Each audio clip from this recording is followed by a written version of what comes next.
tingnan mo si Sydney. Ang cute-cute. Ayan, tingnan mo si Sir Rom at si Ma'am Emma. Ano masasabi mo dyan, ha? Naku, manang Loling, bagay na bagay pa din talaga sila, no? Ano pinagkakaabalan mo, ha? Wala, Ma'am. Ano yung tinatago mo? Wala po. Amin na! Amin na! Ma'am Georgia, hindi mo magugustuhan ang makikita mo. Sinabi namin eh. Ano to? Bakit may picture na ganito, ha? Kailan to? Kanina umaga po. Sabi ko naman sa inyo, hindi mo magugustuhan ang makikita mo. Naku, pumilit ka pa rin eh. Ayan. Pakmasdan mo dyan. Si Sir Rom, si Ma'am Emma, at si Sydney. Parang isang pamilya, di ba? Ang ganda, no? Hala! Ma'am Georgia, umuusok yata ang tenga mo. Akin ang cellphone bago ka maging perera at masira yung cellphone ko, Ma'am. Masira! Visit ka to? Hayop na Emma yun. Sinasalisayan na naman ako sa pamilya ko. Leche kami, araw ka rin umanda ka.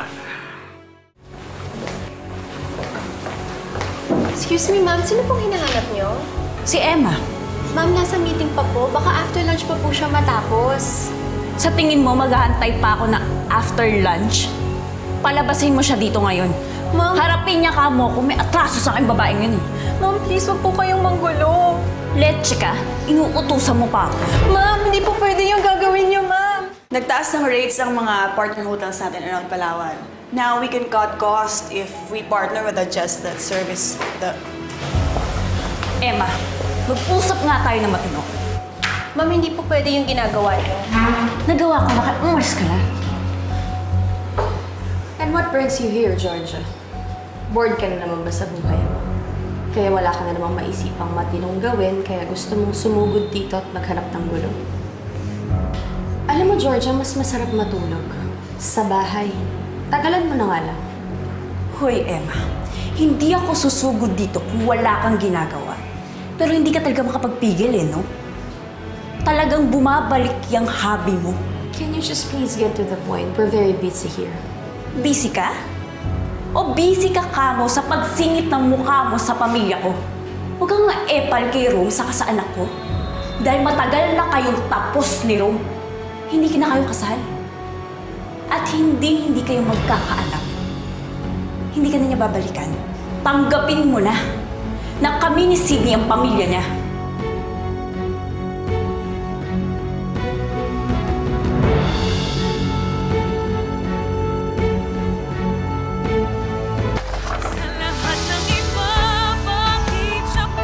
Are you done? First and foremost, hindi ko gustong isingit ang pagbumukha ko sa pamilya mo. Kay Rome at sa anak mo. 6 years na akong nananahimik. At bakit ko namang gugustuhin guluhin pa ang buhay ko? Dahil naiinggit ka. Magmula nung nakita mo yung anak ko, may buo akong pamilya.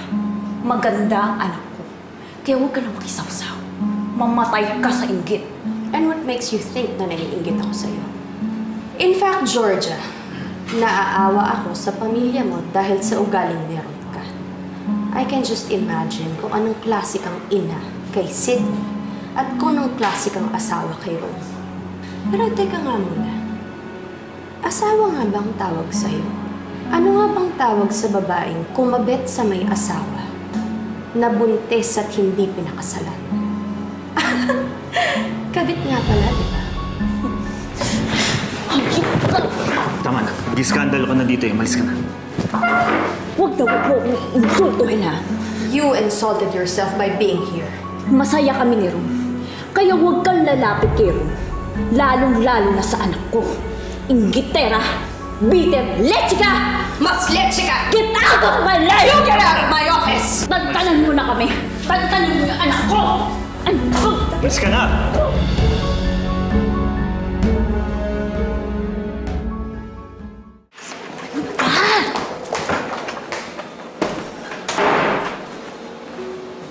Bakit ka ba sumugod dito? Ang hilig-hilig mong makipag-away. Masyado kang paranoid. Yan mo, ginagawa sa inyo masama si Emma. Anong wala?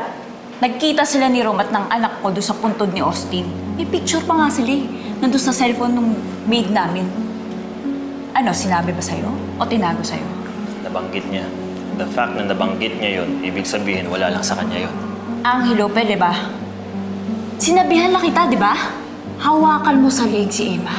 Hindi yung pakalat-kalat siyang malapit sa pamilya ko. Georgia, wala naman sa inyong ginagawa si Emma. Kung iniisip mo aagawin niya sa'yo si Rom, hindi mangyayari yun, hindi niya gagawin yun. Hindi naman yun yung inaalala ko eh.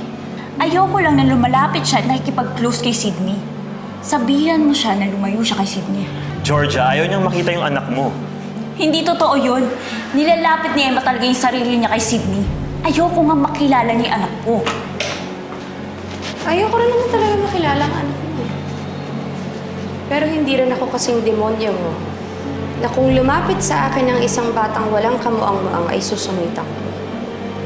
Teka nga muna, Georgia. Bakit parang takot na takot kang makalapit sa akin si Sydney?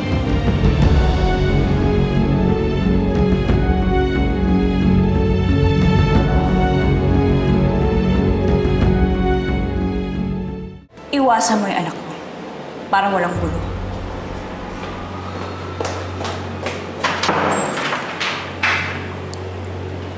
What's this? Bakit kailangan mong kausapin dito ng palihim si Georgia? At bakit ganyan kayo mag-usap parang iba? Wala, nag-uusap lang kami. Teka, nagdududa ka ba sa akin? Hindi, pero bakit kailangan ko siyang dalhin dito? Emma, nag-skandalo siya kanina. Kinausap ko siya ng masinsinan para tigilan ka na niya. Okay, yun lang yun. Okay. Emma, titigilan ka na nun, okay? Nakausap ko na siya. Halika na, bumalik na tayo sa meeting.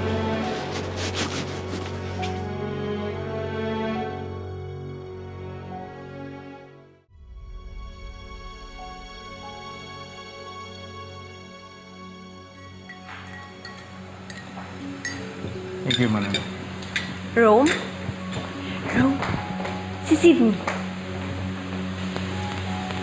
Sydney, nasa CR lang.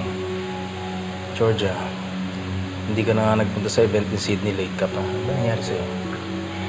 Kasi may binili ako para sa kay Sydney. Sorry na. Tingnan mo ito, oh. Ito yung favorite niyo, oh. Daddy, diba? Dito ko ilalagay yan para pagbaba niya, masusurprise siya.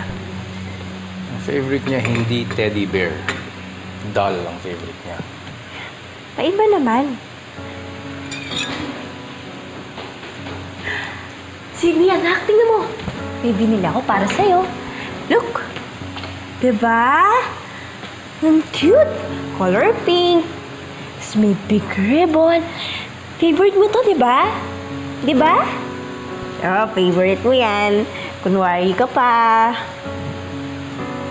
Thank you po. Sige na, laruin na.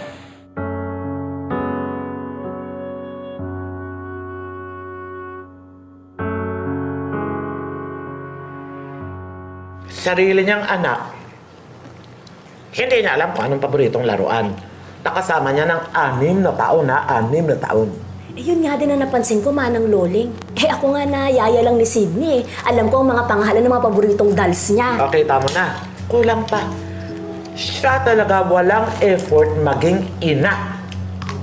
Pero, alam din naman si Sydney sa kanya. Kahit na sinong nanay, matuwa. Maliban na lang kay Georgia. Bakit kaya ganyan siya sa sarili niyang anak? Manda siya sa akin. Ewan ko nga ba, Manang?